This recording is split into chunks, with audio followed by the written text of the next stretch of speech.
गीता अध्याय 3 श्लोक संख्या 36, 37, 36, 37। श्री अर्जुन उवाच अथ केन प्रयुक्तोऽयम् पापं चरति पूरुषः अनिच्छन्नपि वार्ष्णेय बलादिव नियोजितः। श्रीभगवानुवाच काम एष क्रोध एष रजो गुणसमुद्भवः महाशनो महापाप्मा विद्येनमिह वैरिणम्। इसका हिंदी अर्थ, अर्जुन बोले, हे कृष्ण, तो फिर यह मनुष्य स्वयं न चाहता हुआ भी बलात् लगाए हुए की भांति किससे प्रेरित होकर पाप का आचरण करता है। श्री भगवान बोले, रजोगुण से उत्पन्न हुआ यह काम ही क्रोध है। यह बहुत खाने वाला अर्थात भोगों से कभी न अघाने वाला और बड़ा पापी है। इसको ही तू इस विषय में वैरी जान।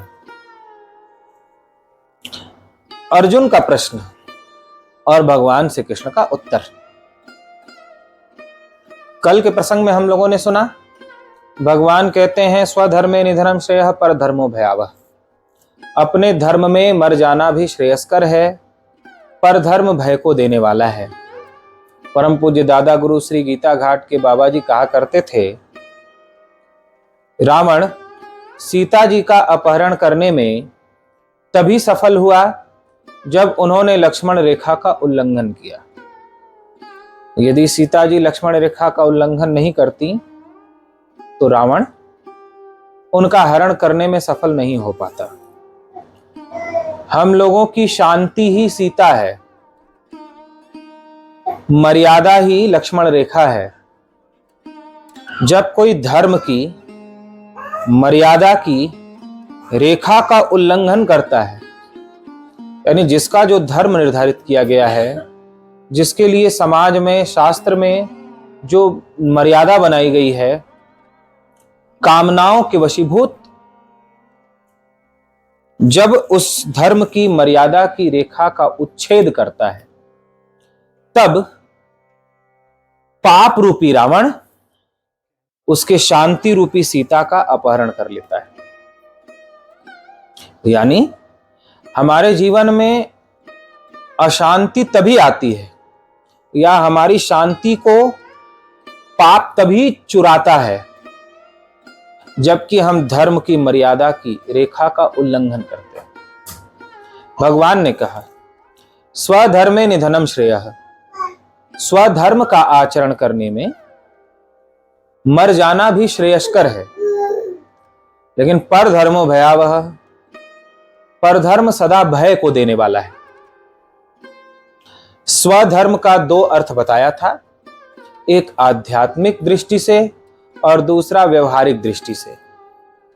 आध्यात्मिक दृष्टि से स्व यानी अपना, आत्मा, धर्म, आत्मा का धर्म। आत्मा का धर्म है कि मेरा न जन्म हुआ न मेरा मरण है, मैं न खाता हूं न पीता हूं, मैं न जन्मता हूं न मरता हूं, न छोटा होता हूं न बड़ा होता हूं। यह स्वधर्म है, यानी आत्मधर्म है। और शरीर का धर्म भी बताया था, बढ़ना घटना, भूख प्यास लगना, आंखों का धर्म देखना, ये शरीर और इंद्रियों का धर्म है। तो शरीर और इंद्रियों के धर्म को अपना धर्म न मानना, यह स्वधर्म है। और व्यवहारिक दृष्टि से अर्थ बताया था, जैसे राजा हरिश्चंद्र हुए, जिन्होंने सत्य के लिए अपने प्राण दे दिए लेकिन असत्य को स्वीकार नहीं किया। जैसे दधीचि ऋषि हुए, जिन्होंने सत्य के लिए अपनी अस्थियां देवताओं को दे दी, जिनकी अस्थियों से वज्र बनाकर दैत्यों का वध किया गया, लेकिन अधर्म को, परधर्म को स्वीकार नहीं किया। राजा शिवी हुए, और भी मानधाता राजा हुए, जिनकी कहानी आती है कि एक बार जंगल में शिकार खेलने जा रहे थे, एक कबूतर उनकी शरण में आ गया। बाज राजा से कहता है, राजन ये मेरा शिकार है, इसे मुझे दे दो। राजा ने कहा, शरण में आए हुए का कभी त्याग नहीं करना चाहिए, ये मेरी शरण में आ गया तो इसकी रक्षा करना मेरा धर्म है, मैं तुम्हें नहीं दे सकता। बाज ने कहा, राजन यदि आप ऐसे ही सबकी रक्षा करते रहे तो हमारा भोजन कैसे होगा, हम तो खाते ही ये हैं। राजा ने कहा, तुम्हें भोजन की आवश्यकता है तो मेरे शरीर का मांस ले लो, इसके वजन के बराबर का। एक तराजू था, उस तराजू के एक पलड़े पर कबूतर को रख दिया, दूसरे पलड़े पर अपने शरीर का मांस काट काट कर राजा रखते गए। लेकिन जब काटते तो कबूतर के बराबर होता ही नहीं। अंत में राजा स्वयं ही उस पलड़े पर खड़े हो गए। कबूतर के रूप में धर्म थे और बाज के रूप में देवराज इंद्र थे, वे प्रकट हो गए। बोले, राजन ये आपके धर्म की परीक्षा थी, आप इसमें सफल हुए हैं। आपको आदर्श मानकर जगत के लोग धर्म के मार्ग पर चलेंगे कि आपने अपने शरीर की आहुति दे दी लेकिन परधर्म को स्वीकार नहीं किया। इस प्रकार अनेक उदाहरण हमारे शास्त्रों में हैं। व्यवहारिक जीवन में भी अपने थोड़े से स्वार्थ के लिए, थोड़े से लोभ के लिए यदि हम धर्म का त्याग कर बैठते हैं, जैसा कि कलयुग में बहुतायत कहा जाता है, झूठ बोल देते कहते कलयुग है, छल करते हैं कहते हैं महाराज जी कलयुग में इतना चलता है, चोरी करते हैं फिर भी कहते कलयुग में सब चलता है, ऐसा नहीं करेंगे तो हमारी उन्नति कैसे होगी, बरकत कैसे होगी। बहाने ढूंढ लेते हैं और किसके लिए, धन के लिए, थोड़े सुख के लिए। तो स्वार्थ के लिए, निजी सुख के लिए यदि कोई सत्य को, दया को, प्रेम को, अहिंसा को त्याग कर असत्य का, क्रूरता का रास्ता चुनता है, पर धर्म के मार्ग पर चलता है, तो भगवान कहते हैं भयावह, वह उसके भय का ही कारण बनता है, वह उसको जीवन में शांति का हरण कर लेता है। सुख और शांति ये दो चीजें होती हैं। धन से सुख होता है, शांति नहीं। पुत्र परिवार से सुख होता है, शांति नहीं। बंगला, मोटर, कार से सुख होता है, शांति नहीं। शांति धन में नहीं है, शांति बाहर नहीं है, शांति तो अपने भीतर है, जो कि भजन से प्राप्त होती है। शांति का रत्न भजन से प्राप्त होता है। शांति देने में संसार की कोई भी वस्तु समर्थ नहीं है। तो परधर्म से बहुत से सुख के साधन प्राप्त भी हो जाएं तो शांति नहीं मिल सकती, लेकिन अपने धर्म में रहने से सुख थोड़ा ही मिले तो भी परम शांति और परम आनंद रहता है, भय नहीं रहता। अर्जुन ने भगवान से पूछा, हे केशव, हम जानते हैं कि अपने धर्म का पालन करना चाहिए, सत्य पे चलना चाहिए, कभी किसी को कष्ट नहीं देना चाहिए, चोरी नहीं करनी चाहिए, छल कपट नहीं करना चाहिए, अहंकार नहीं करना चाहिए, ईर्ष्या नहीं करना चाहिए। तो भी हम सबके भीतर बैठा हुआ ऐसा कौन है जो ना चाहते हुए भी पाप में लगा देता है? इस संसार में ऐसा कौन है जो नहीं जानता कि पाप नहीं करना चाहिए? कौन ऐसा जो नहीं जानता कि झूठ नहीं बोलना चाहिए, क्रोध नहीं करना चाहिए, निंदा नहीं सुननी चाहिए, नहीं करनी चाहिए, किसी को सताना नहीं चाहिए? कौन है जो नहीं जानता? सभी जानते हैं, फिर भी करते हैं वो सब। तो ऐसा कौन है, अर्जुन का पूछना है, जो सबके भीतर बैठा हुआ है और ना चाहते हुए भी उनसे पाप कर्म करा लेता है? या फिर हम यह भी देखते हैं कि लोगों को पश्चाताप भी होता है, बाद में क्रोध करने के बाद पछताते हैं, झूठ बोलने के बाद पछताते हैं, कोई भी पाप कर्म करने के बाद मन में पश्चाताप होता है। यानी कि वो नहीं चाहते हैं, तब तो पश्चाताप हो रहा है। लेकिन ऐसा कौन है जो उनसे करा लेता है पाप? वे रुक नहीं पाते, उसके वश में हो जाते हैं। यह अर्जुन का प्रश्न है। अथ केन प्रयुक्तोऽयं पापम चरति पुरुषः, किस कारण से मनुष्य पाप में रमण करता है या पाप कर्म करता है? अनिच्छन्नपि, बिना इच्छा के, बलादियो नियुजित, कौन जीव को बलपूर्वक पाप कर्म में लगा देता है? भगवान कृष्ण ने उत्तर दिया, रजोगुण। रजोगुण से उत्पन्न होते हैं दो, काम और क्रोध। काम एष क्रोध एष रजोगुण समुद्भव महाशनो महापापमा विद्येन्य वैरिणम। भगवान कहते हैं यह महापापी है। दो महापापी हैं और मनुष्य के सबसे बड़े शत्रु हैं। जीव मात्र को इन्हें ही अपना सबसे बड़ा बैरी समझना चाहिए। किन्हें? काम और क्रोध, जो रजोगुण से उत्पन्न होते हैं।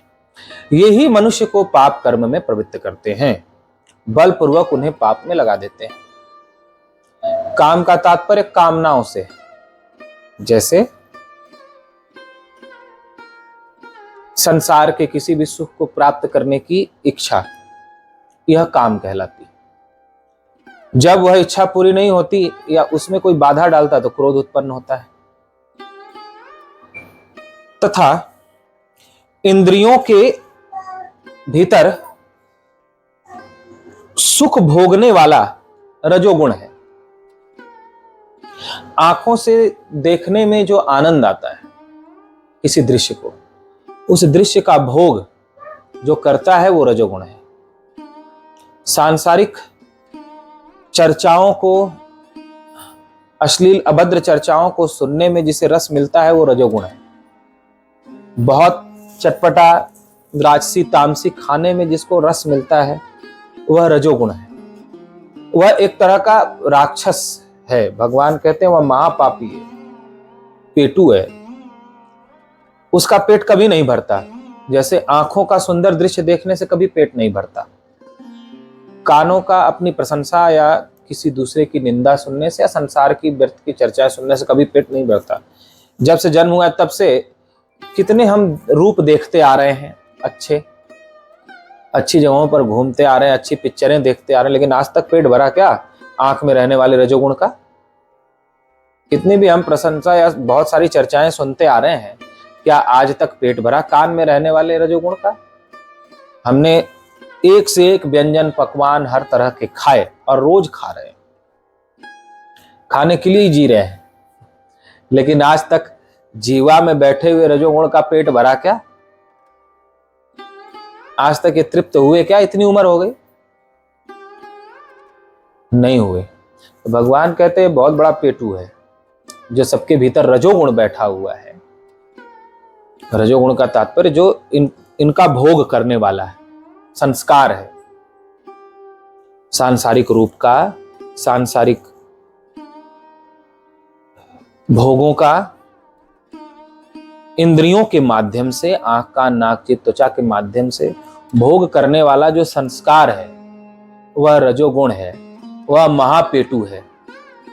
और इस रजोगुण से दो उत्पन्न होते हैं, काम और क्रोध, यानी कामना की हमें मिल जाए। जब इसको भूख लगती है रजोगुणी संस्कार को, तो ये फिर ढूंढता है कुछ अच्छा देखने को मिले।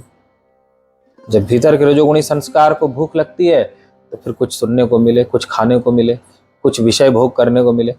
वो फिर इंद्रियों में कामना उत्पन्न करता है। फिर वो इंद्रियां अपने विषय को ढूंढती हैं, आंखें सुंदर रूप ढूंढती हैं, कान शब्द ढूंढते हैं, नासिका गंध ढूंढती है, जीवा अच्छा स्वाद ढूंढती है, त्वचा स्पर्श ढूंढती है। तो काम को उत्पन्न करता है और क्रोध को उत्पन्न करता है। जब इसमें बाधा आए या ये पूरे नहीं होते तो क्रोध उत्पन्न होता है मन में, या कामना पूर्ति में जब कोई बाधा डालता है तो क्रोध आता है। इसलिए भगवान का कहना है कि काम और क्रोध को उत्पन्न करने वाला रजोगुण है। यह रजोगुण ही महापापी है जो मनुष्य को न चाहते हुए भी पाप कर्म में लगा देता है। जैसे लोग कहते हैं पापी पेट का सवाल है, भूख लगी है तो पेट भरने के लिए कमाना पड़ेगा, कुछ तो करना पड़ेगा, और इसके लिए वे कर्म करते हैं। तो भूख केवल पेट में ही नहीं लगती। भगवान कहते हैं हर इंद्रियों में राक्षस बैठा हुआ है, जिसे रजोगुण नाम दिया भगवान ने गीता में। और हर इंद्रिय में बैठा हुआ वो राक्षस भूखा है। भगवान कहते हैं महाशनो महापापमा, महाशनो यानी बहुत बड़ा पेटू है वो। एक बार ये चमड़े का पेट भर सकता है, लेकिन इन इंद्रियों में बैठा हुआ जो रजोगुणी राक्षस है उसका पेट नहीं भरता। वो तो सदा भोग करने के लिए लालायित रहता है। मतलब भगवान का कहना कि इसे ही अपना सबसे बड़ा बैरी समझो, रजोगुण को अपना सबसे बड़ा बैरी समझो, काम को यानी कामना को अपना सबसे बड़ा बैरी समझो, क्रोध को अपना सबसे बड़ा बैरी समझो। ये ही मनुष्य के ज्ञान को ढक लेते हैं, मनुष्य को अध्यात्म से भटका देते हैं, परमात्म तत्व से दूर कर देते हैं। पाप क्या है और पुण्य क्या है? जो अपने स्वरूप से या भगवान से दूर करे वही पाप है, और जो भगवान के निकट ले जाए वही पुण्य है। फिर चाहे वो कोई व्यक्ति हो या कुछ भी हो। यदि कोई व्यक्ति आपको भगवान से दूर करता है तो वही पाप है, और कोई व्यक्ति आपको भगवान के निकट ले जाता है, आध्यात्मिक पथ पर ले जाता है, तो वही पुण्य है। यदि कोई वस्तु आपको भगवान के निकट ले जाती है तो वह वस्तु पुण्य है, और कोई वस्तु आपको भगवान से विमुख करती है तो वही पाप है। यदि कोई क्रिया, कोई कर्म भगवान से जोड़ता है तो वह क्रिया ही पुण्य है, और भगवान से तोड़ता है तो वह क्रिया ही पाप है। भगवान से जोड़े वह पुण्य, और भगवान से तोड़े वह पाप। तो गीता के अंतर्गत भगवान का कहना है कि कामनाएं, रजोगुण को कामना भी कह सकते हो, कामनाएं भी कह सकते हैं, एक ही बात है। भगवान ने संस्कार का नाम रजोगुण दे दिया, इच्छाओं का नाम काम दे दिया, और आवेश का नाम क्रोध दे दिया। बात मूल में एक ही।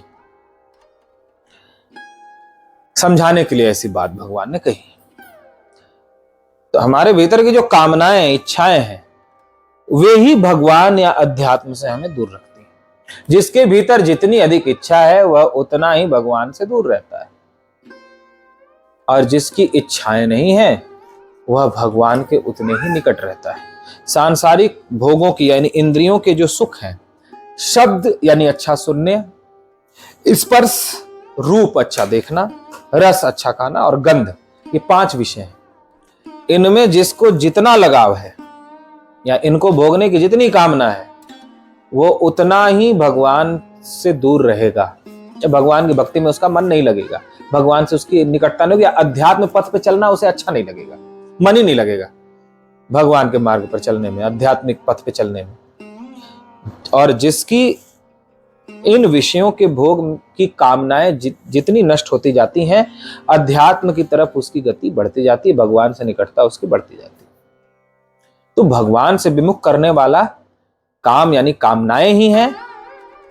अतः गीता में भगवान का कहना है कि हे अर्जुन, तुम्हारा जो यह प्रश्न है कि ऐसा कौन है जो मनुष्य को न चाहते हुए भी बलपूर्वक पाप में लगा देता है, तो वह सभी के भीतर बैठा हुआ काम है, रजोगुण है, क्रोध है, इच्छाएं, कामनाएं हैं। जब तक मनुष्य उन इच्छाओं के सुख को ही सुख समझता रहता है, उसकी पूर्ति में लगा रहता है, उसका पेट भरने में लगा रहता है, पेट तो भरता नहीं कामनाओं का, लेकिन पेट भरने में लगा रहता है मूर्खतावश, तब तक उसे अध्यात्म अच्छा नहीं लगता, मेरी निकटता प्राप्त नहीं। लेकिन जब ये समझ जाता है, ये समझ उसकी विकसित हो जाती है कि नहीं, इनका सुख सच्चा सुख नहीं है। हमने संसार के सारे रूप देख लिए, बेहोश होकर नहीं, होश पूर्वक विचार करें, सारे रूप हमने देख लिए, सारे रूपों का भोग कर लिया, लेकिन अब तक तो तृप्ति मिली नहीं, शांति मिली नहीं। सारे हर तरह की चर्चाएं, हर तरह के शब्द सुन लिए, तृप्ति तो मिली नहीं। अभी तृप्ति सी लगती है कि हाँ बहुत आनंद आया, लेकिन आनंद आया तब माना जाएगा ना जब वह आनंद टिका भी रहे। अभी देखा फिर अगले ही क्षण वही स्थिति हो जाती है। तो वो आनंद कैसा आनंद है? संसार का सुख तो वही है ना कि भोगा तब तक तो है आनंद, अब भोगने के अगले ही क्षण वह दुख में बदल जाता है। या तो पश्चाताप होता है, या तो फिर मन में अशांति पैदा हो जाती है, या कोई ना कोई रोग बीमारी पैदा हो जाती है अनियंत्रित भोग करने से। तो इस प्रकार संसार का सुख परिणाम में दुख को देने वाला होता है, या सुख सा लगता है, सिर्फ अभी है अगले ही क्षण नहीं है, वो सदा टिकने वाला नहीं रहता। इसलिए कामनाओं का सुख सच्चा सुख नहीं है, रजोगुण का सुख सच्चा सुख नहीं है, इसका पेट भरने वाला नहीं है, ऐसा जिसको बोध हो गया और उस कामनाओं का त्याग करता जाता है कि इसमें सच्चा सुख नहीं है। जैसे जैसे उससे उदासीन होता जाता है, ऐसे ऐसे भीतर का आत्मानंद ब्रह्मानंद प्रकट होता है, या भगवान की छवि जो सदा रहने वाला आनंद है, उसका अनुभव उसे होने लगता है। लेकिन जब तक कामनाओं के वशीभूत है तब तक ऐसा होना संभव नहीं है, और वो मोहित होकर संसार के सुख, कोई सच्चा सुख माने, उसी में भटकता रहता है, और एक दिन पशु पक्षी कीड़े मकोड़ों जैसा मर जाता है। ये भगवान का इसके अंतर्गत कहना है। तो भगवान अब अर्जुन के प्रश्नों का और क्या विस्तार करते हैं, हमारा सबसे बड़ा बैरी किसे बता रहे हैं, और भी क्या भगवान चर्चाएं आगे करेंगे, उसे हम लोग कल सुनेंगे। बोलिए गीता माता की जय।